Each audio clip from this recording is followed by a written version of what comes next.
Assalamualaikum warahmatullahi wabarakatuh. Perkenalkan, nama saya Dimas Kurniawan Budi Susanto dengan NIM 200611100247 dari kelas 3 IPG SD. Pada kesempatan kali ini saya akan melakukan praktek mengenai uji Independent Sample T-Test dengan bantuan SPSS. Sebelumnya terdapat sebuah contoh kasus di mana seorang guru ingin mengetahui apakah terdapat perbedaan yang signifikan antara penerapan model pembelajaran A dan B terhadap kemampuan matematis siswa. Untuk itu, ia melakukan penelitian dengan mengambil sampel acak berukuran 60 yang dibagi menjadi dua kelompok. Nah, di sini saya telah menyajikan dalam bentuk Microsoft Excel. Di sini terdapat model A dan model B. Model A saya simbolkan dengan tabel berwarna biru dan model B saya simbolkan dengan tabel berwarna merah muda atau berwarna pink. Baik, langkah selanjutnya kita buka aplikasi IBM SPSS seperti ini. Nah, setelah sudah, dalam pengujian uji independent sample t-test ini kita harus menguji data dulu. Nah, kita ujikan pada uji normalitas dan uji homogenitas. Kenapa? Karena kita harus mengetahui data yang kita gunakan itu normal atau tidak, homogen atau tidak. Maka dari itu, sebelum melakukan uji independent sample t-test ini, kita harus melakukan uji normalitas dan uji homogenitas terlebih dahulu. Baik, di sini di bagian pojok bawah kiri itu terdapat bacaan data view dan variable view. Nah, kita klik terlebih dahulu di variable view. Di bagian baris pertama, kita ketikkan dengan hasil. Kita ketikkan dengan hasil, kemudian enter. Ketikkan model seperti ini, kemudian enter. Kemudian di bagian label, di baris pertama ini kita ketikkan dengan hasil belajar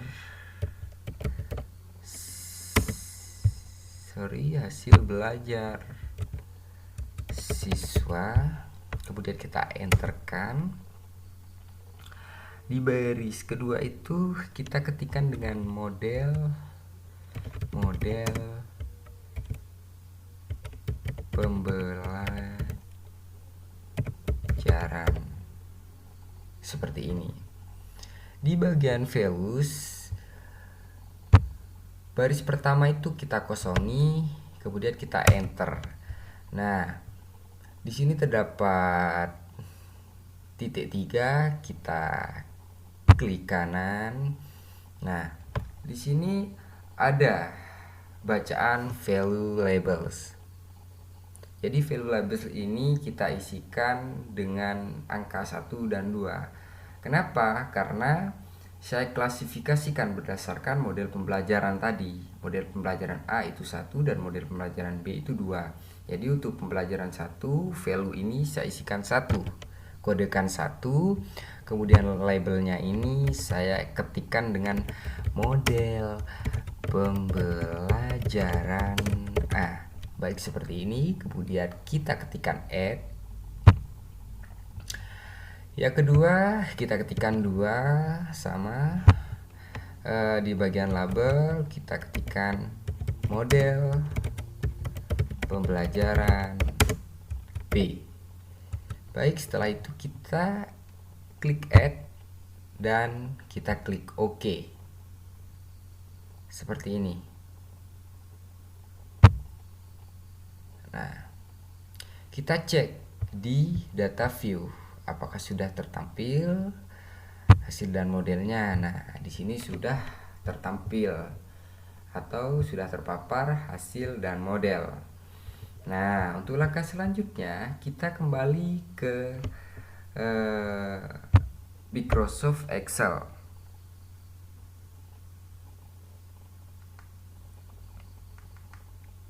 Kita kembali ke Microsoft Excel.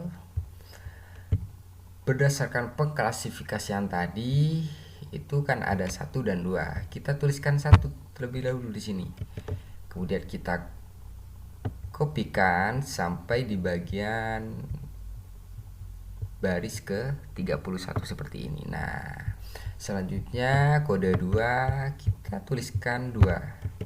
Sama caranya, kita kopikan sampai di bagian baris ke-31 seperti ini. Nah, selanjutnya di sini kita copy model A. Tahu tabel yang berwarna biru ini sampai baris ke-31 ini. Nah, kita Ctrl C, SPSS, dan kita pastekan di hasil. Ctrl V.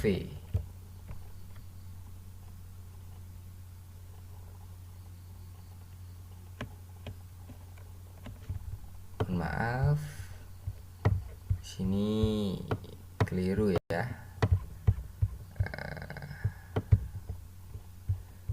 Kita kontrolkan V lagi. Nah, seperti ini. Kemudian kita kembali ke Microsoft Excel. Kita kopikan 1. Kita kopikan 1 ini, kode 1, SPSS. Kita kopikan di model seperti ini. Ctrl V. Nah, kemudian kita kembali ke menu Excel. Kita kopikan model pembelajaran B seperti ini ya. Ctrl C, SPSS.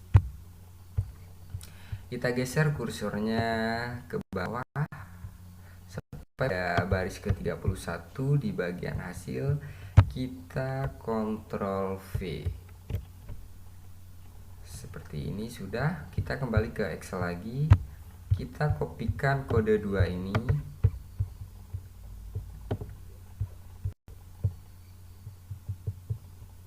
Ctrl C, SPSS, baris ke-31 di bagian model. Kita pastekan.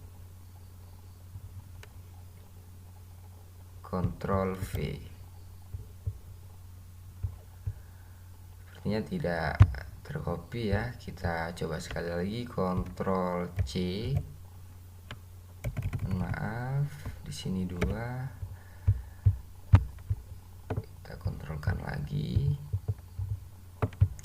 Ctrl C, SPSS. Kita kopikan di model. Ctrl V. Nah, seperti ini.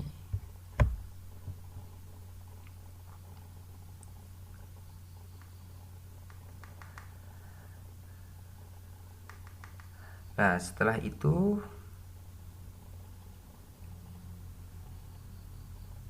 kita akan mengecek daripada uji normalitas dengan cara kita klik analis.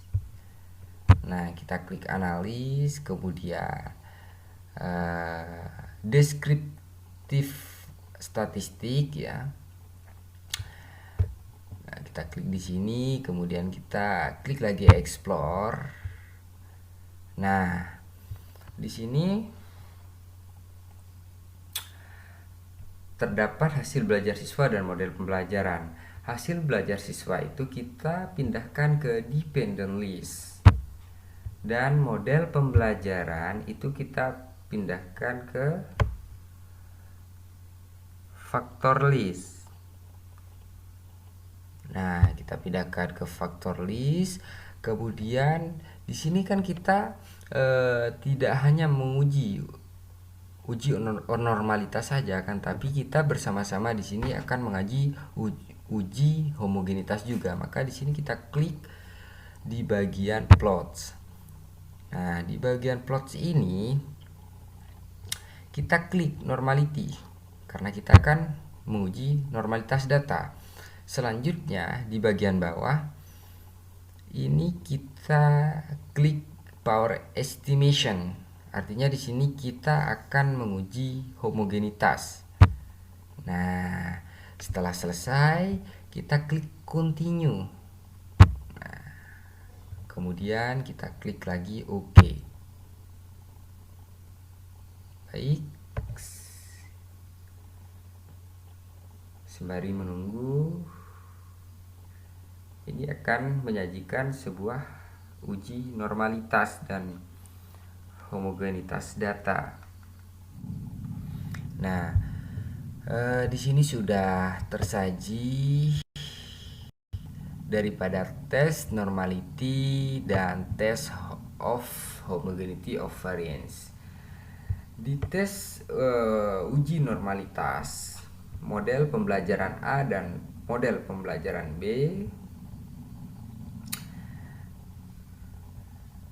kita dapat mengetahui suatu data itu normal atau tidak.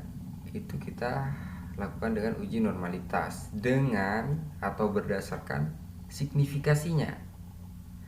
Apabila signifikasinya ini lebih daripada 0,05, maka data tersebut itu bernilai normal. Sebaliknya, apabila signifikasinya ini kurang daripada 0,05, maka data tersebut bisa dikatakan tidak normal.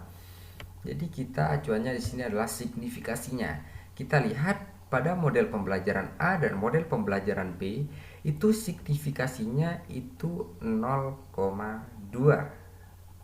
Jadi 0,2 itu lebih besar daripada 0,05. Itu pada uji Kolmogorov-Smirnov. Selanjutnya pada uji normalitas Shapiro-Wilk, signifikasinya itu 0,5 dan 0,6.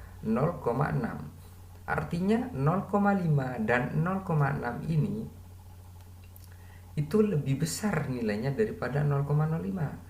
Maka dapat disimpulkan bahwa uji normalitas di sini antara model pembelajaran A dan model pembelajaran B itu datanya normal. Selanjutnya kita beranjak ke test of homogeneity of variance atau kita kenal dengan uji homogenitas. Berdasarkan base of mean, based on median, dan based on a median with adjust serta based on tri-mean, itu menunjukkan signifikasinya itu 0,6, 0,7, 0,7 lagi dan 0,6.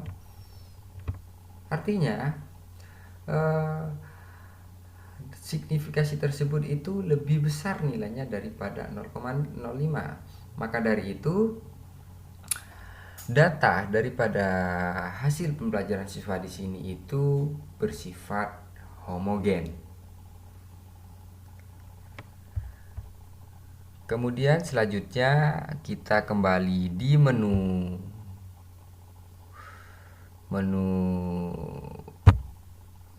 utama. Nah, di sini kita akan menguji data atau kita dapat menguji independent sample test dengan cara kita klik analyze, kemudian compare means,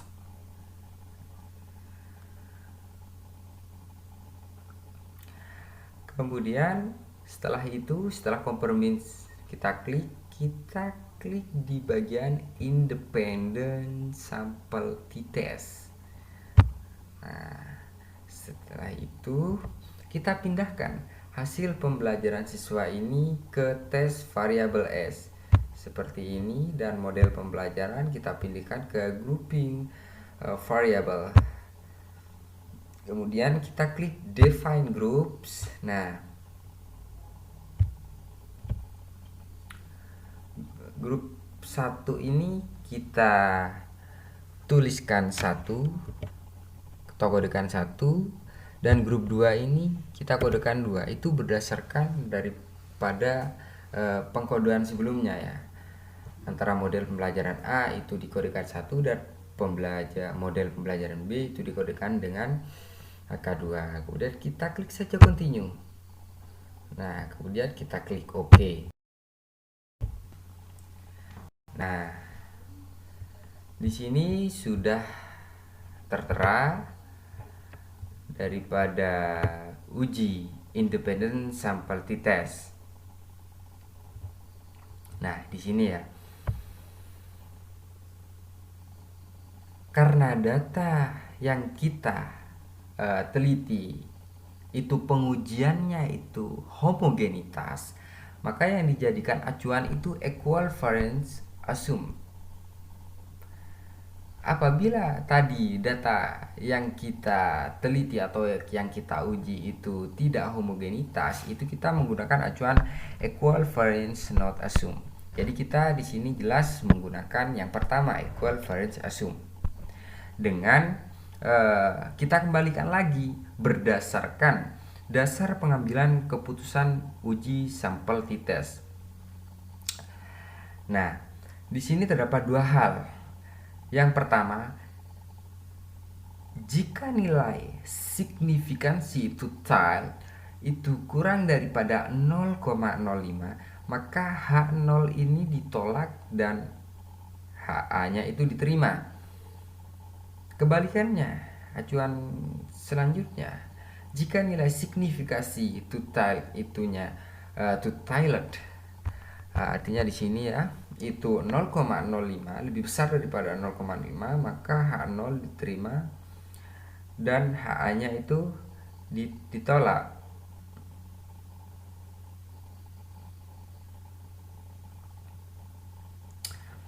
Maka jika kita lihat di sini equivalence assume itu totalednya itu 0,39, artinya 0,39 itu lebih kecil daripada 0,05.